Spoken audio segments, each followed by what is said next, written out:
Boa noite, jovens. Vamos dar início à nossa aula de As Leis de Newton e suas aplicações. Na verdade, o que eu vou fazer é uma breve introdução das três leis de Newton para o movimento e algumas aplicações bem simples. Esse não é uma maneira muito, digamos, padrão, mas ultimamente vem ganhando tendência. Começar os conteúdos de mecânica, primeiro ano do ensino médio, com as leis de Newton, que é para dar sentido aos demais conteúdos que se passavam muito tempo se arrastando, metade de um semestre, aplicando cinemática.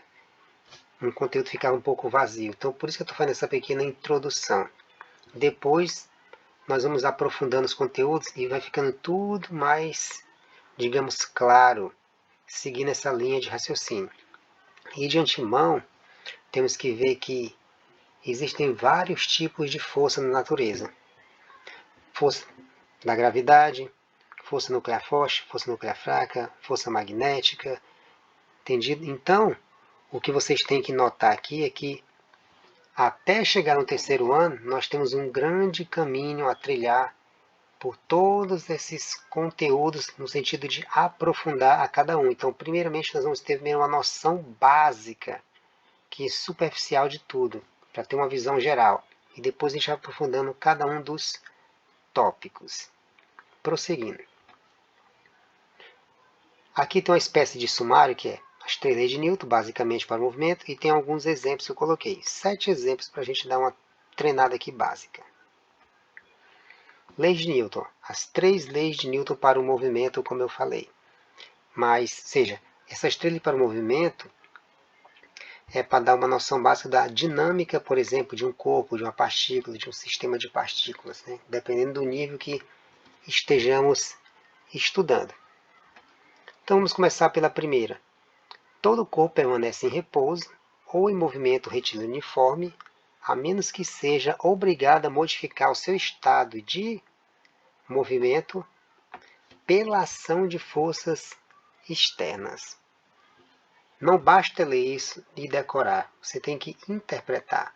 Então, ó, todo corpo permanece em repouso, ou seja, tem uma tendência dele permanecer em repouso, ou movimento retilíneo uniforme, ou seja, não é um movimento qualquer, é retilíneo uniforme, então é especificação no caso. A menos que ele seja obrigado a modificar o seu estado de repouso ou movimento pela ação de forças externas, ou seja, digamos no popular, tem uma interferência de terceiros ali. Como a gente poderia deixar mais claro isso?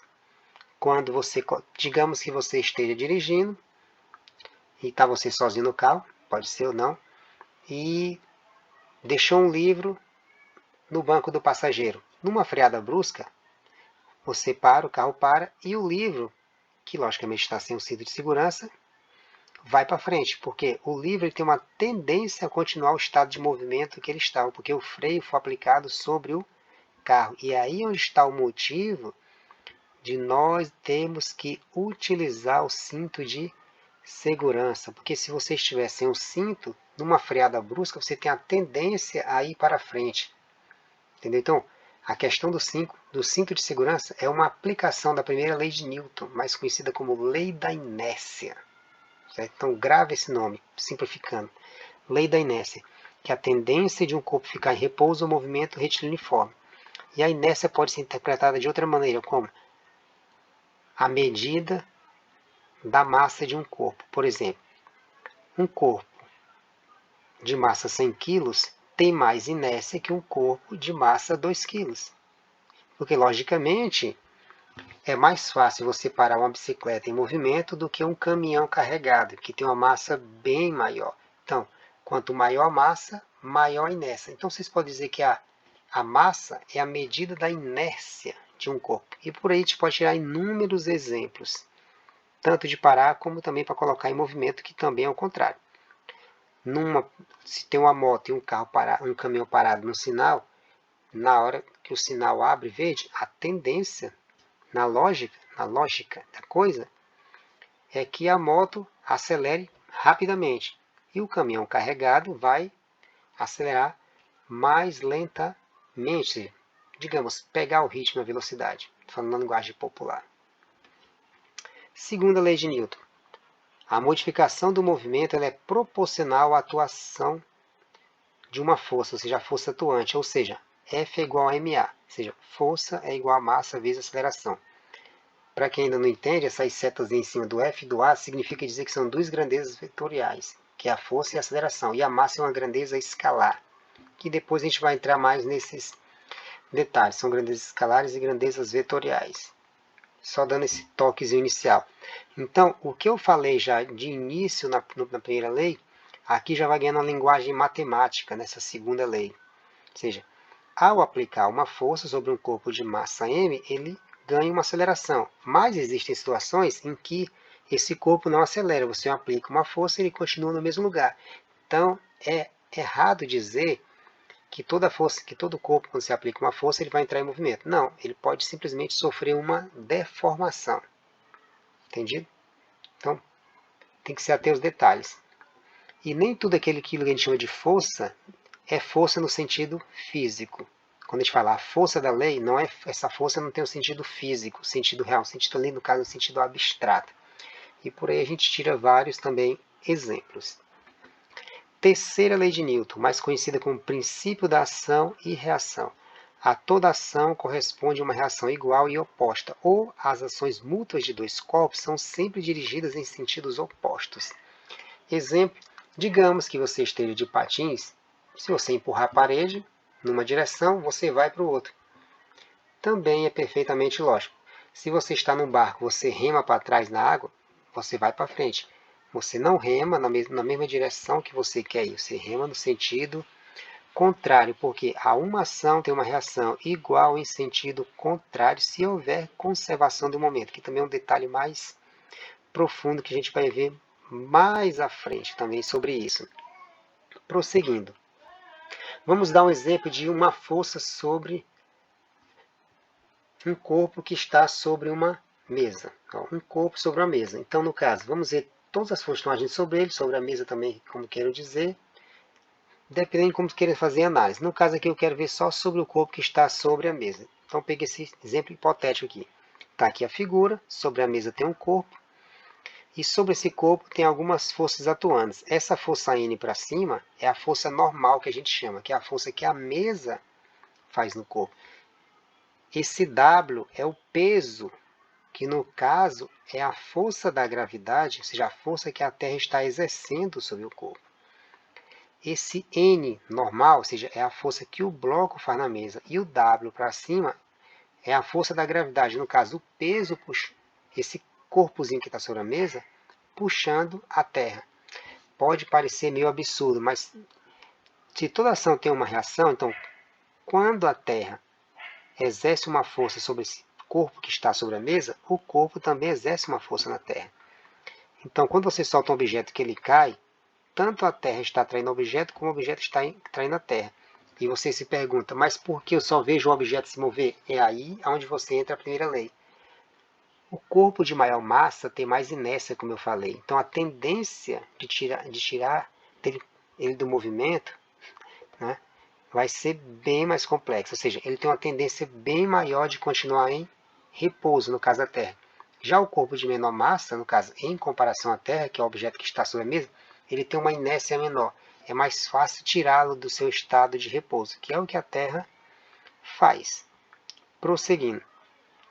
E aqui eu coloco a análise matemática justamente do que eu falei, ó, n igual a n. Só que eu chamei um n' para diferenciar. Por que tem um sinal de menos? Porque observe que essas duas setinhas têm sentidos contrários, as duas normais, uma para cima e uma para baixo. E as setinhas em cima das letras é porque são grandezas vetoriais. Tem módulo, tem direção e tem sentido. W igual a W. Chamei de W'. Também tem um sinal de menos. Por quê? Porque tem um peso para baixo e um peso para cima. Isso é o que a gente chama de constituir um par de ação e reação, onde o W é o peso do corpo, dado por P igual a mg. Para quem não entendeu, por que o peso é igual a mg? Vejam que lá na segunda lei diz que a força é a massa vezes a aceleração. Então, se a força é a massa vezes a aceleração, então nós temos aqui que, deixa eu riscar isso aqui, a força é a massa vezes a aceleração. Então, se a força é a massa aceleração e o peso é uma força, e o g, que é a gravidade, é a aceleração da gravidade, então F é igual a mA. Então veja, nós temos uma outra equação, mas partindo da anterior, porque a que está dada na segunda lei é uma lei geral. A gente vai aplicar para várias situações. A gente vai, digamos, só trocando as letrinhas. Prosseguindo. Como o corpo está em repouso, podemos concluir que A é igual a zero. E essa letrinha, também para quem não sabe, que está ao lado do F, que é a força, significa simbolicamente na matemática de somatório. Então, a gente que a aceleração é igual a zero, porque o corpo está em repouso, e a soma de todas as forças que atuam sobre ele também é zero, caracterizando a situação. Logo, a soma do peso mais a normal é zero, o que logicamente diz que o peso é igual a normal, só que no caso, menos a normal, que tem sentidos contrários. Prosseguindo. Depois que eu fiz essa introdução básica sobre as leis de Newton, para a gente ter uma visão geral para os conteúdos futuros, e a questão da lembrarem que tem vários tipos de força, de maneira superficial, porque depois a gente vai aprofundando cada uma delas, vamos aqui ao primeiro exemplo. A resultante das forças exercidas sobre um bloco apoiado sobre um plano é nula. Você pode afirmar que esse bloco está parado em relação a esse plano? Vejamos, como eu expliquei agora há pouco. Se a resultante das forças que atuam sobre um bloco é nula, você pode afirmar que esse bloco está parado. Pela situação anterior, você fica tentado a dizer que sim, ele está parado. Mas lembre-se que eu falei que a força ela pode ter, digamos, duas consequências. Ou colocar o corpo em movimento, ele tem uma aceleração, ou somente provocar uma deformação dele, ficar parado. Porque essa força pode não ser suficiente para tirá-lo do seu estado de repouso. Então, você não pode afirmar que esse corpo está parado em relação a esse plano. Porque você tem duas situações possíveis, né? Ele pode tanto estar em movimento, como pode estar em repouso. Você tem que lembrar da primeira lei também, que diz o quê? Um corpo em repouso ou movimento retiliniforme, ele tem a tendência de se manter nesse estado de repouso ou de movimento retilíneo uniforme. Então, resposta aqui no caso, não. E a justificativa? A justificativa eu já dei. Não vou copiar a justificativa para não ficar uma coisa decorada. Tem que ficar uma coisa bem entendida para vocês. Clara. Entendeu? O não eu posso escrever. Agora a explicação já disse, então vocês têm que captar a explicação. Prosseguindo. Considere um caminhão mantendo a mesma velocidade e o mesmo sistema de freios ao percorrer o mesmo trecho da estrada. Em que condições ele percorre uma distância maior durante a freagem? Quando ele está carregado ou quando ele está descarregado? Também dei essa explicação agora há pouco. Se comparar tipo uma moto com um caminhão carregado. É a mesma explicação aqui, só que com objetos diferentes. Então, não tentem decorar uma situação, tentem entender uma situação e generalizar para outras, fazerem comparações, que é o que dá para fazer. Um caminhão descarregado e um caminhão carregado tem massas diferentes. O carregado tem uma massa bem maior. Então, a resposta é A ou B? Explica. Ó. Considere um caminhão mantendo a mesma velocidade e o mesmo sistema de freios ao percorrer o mesmo trecho da estrada. Em que condições ele percorre uma distância maior durante a freagem? Logicamente, um caminhão que esteja carregado, ele vai ter uma dificuldade bem maior na hora da freagem. Ele vai precisar de uma distância maior. Por quê? Como ele tem mais massa, então, ele tem uma tendência maior de manter o seu estado de movimento, ou seja, tem uma inércia maior, como eu expliquei. Que é justamente a explicação que eu estou dando aqui. Ó. A explicação se baseia na lei da inércia. Quanto maior a massa, maior a inércia. Então, se ele está em movimento, que é a situação, maior a inércia, então maior é a tendência dele manter o seu estado de movimento. Então, por isso ele precisa de uma distância maior para essa freagem, ou frenagem, como querem dizer. Vamos para a próxima. A mesma força resultante de módulo F é aplicada a dois corpos de massa M1 e M2, separadamente. Verifica-se que a aceleração do corpo de massa M1 é um terço da aceleração do corpo de massa M2. Qual é a razão entre as massas M1 e M2? Vamos lá. De acordo com a segunda lei de Newton, a força resultante é o produto da massa pela aceleração. Então, o que nós vamos fazer é só aplicar essa lei nas duas situações. A força resultante é M1 vezes A1, que é igual a M2 vezes A2. Por que eu posso igualar? Porque a força resultante é a mesma aos dois corpos, como diz na primeira linha da questão. E a questão também diz que a aceleração de 1 é 1/3 da aceleração de 2. Está aqui escrito. Então, nós substituímos aqui M1 vezes o A1, que é 1/3 de A2, que é igual a M2 vezes A2. Então, logicamente, a gente pode fazer o quê? A gente pode simplesmente cancelar o A2. Então, nós vamos poder pegar esse M2 e passar para o primeiro membro. Nós vamos ter que M1 está para M2 e o M3 passa para o segundo membro multiplicando, já que ele está no primeiro dividindo. Então, fica M1 sobre M2, que é igual a 3. Simples assim, está resolvido. Ou seja, essa é a fração. Se quiserem multiplicar, logicamente vai dar M1 igual a 3M2. Prosseguindo. Exercício 4. Sempre que o motorista pisa no acelerador, o carro acelera? Não. Por quê? Porque essa força produzida pelo motor do carro não é a única força que está atuando sobre o carro. Tem a força de resistência do ar, a força de atrito nos pneus. Então, essa é que eu estou falando agora, essas outras forças, é o que justifica. Nem sempre, quando você pisa no acelerador, o carro acelera. Às vezes, o pisar no acelerador é sempre para manter a mesma velocidade. Está só compensando as forças de resistência que estão atuando no sentido contrário sobre o carro, que no caso é o corpo na questão. Vamos para a próxima. Uma caixa de fósforos está sobre a mesa. Você empurra a caixa. Pelo princípio da ação e reação, a caixa empurra você. Foi o que eu falei, toda ação tem uma reação.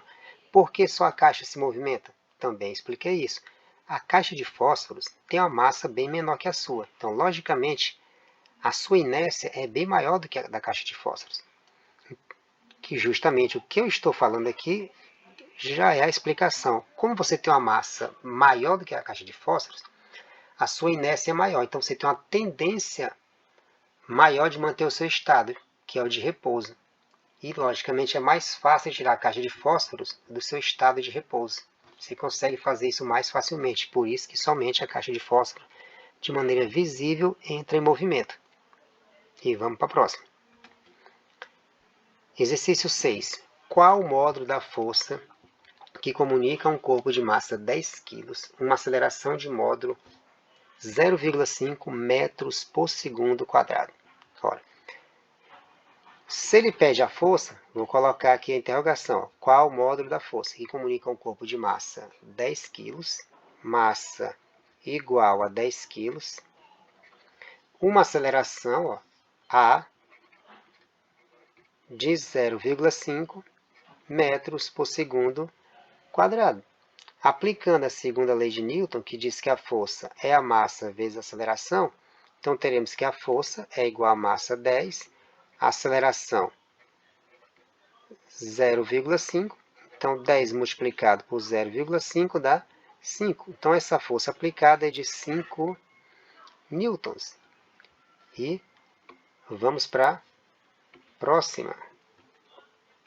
E a próxima e última questão de hoje.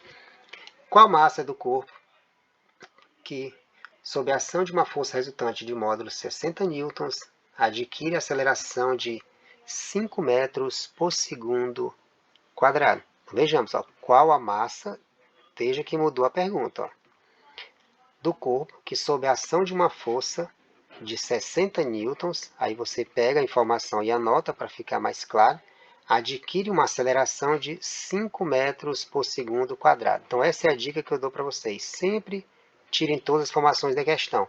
E, novamente, aplica na segunda lei de Newton. A força eu já sei que é 60, a massa eu não sei, repete o m, a aceleração eu já sei que é 5. Agora eu vou só mudar de lado, eu vou colocar o segundo membro no primeiro e o primeiro no segundo. O 5 está multiplicando, passa e dividindo, então teremos 60 para 5, o que dá igual a 12. Então a massa desse corpo é exatamente 12 quilos. E nós finalizamos a nossa aula de hoje. Boa noite a todos.